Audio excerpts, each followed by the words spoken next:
Yan po ang ating niluto ngayon. Ayan ang ating mga ingredients para dyan.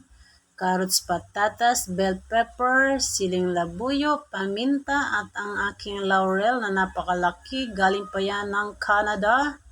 Bawang sibuyas, kakanggata cubes, at naglagay ako ng meatloaf guys. Dahil wala akong brino, ang ating pork dyan. Ayan, binabad natin yan para mas malasa. So, ayan na ang ating kawali. Mag-start na tayo magluto. Kayo guys, anong niluto nyo? Ayan ang ating pork na marinate. So, ilagay na natin yan dyan. Ayan. Para mas malasa guys.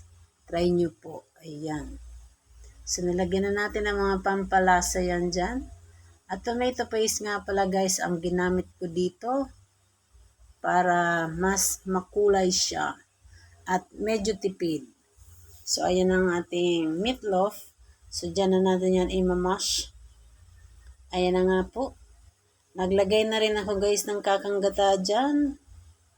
At ayan nga po ang aking ate dyan na masipag. Naglilinis ng bahay. Ayan.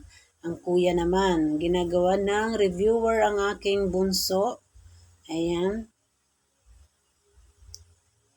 At magbabalik tayo dito sa aking niluluto guys. Ayan, lagay na natin yung mga kagulayan dyan para maluto na yan sila dyan ng sabay-sabay. At maglalagay din ako dyan guys ng siling labuyo para medyo manghang-anghang.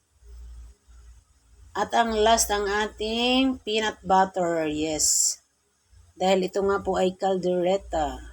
So, depende po sa inyo kung ano ang mga ilalagay nyo sa inyong mga niluluto dyan. So, ayan na nga guys ang ating finished product. Yan, napakasarap. Thank you for watching everyone. Bye!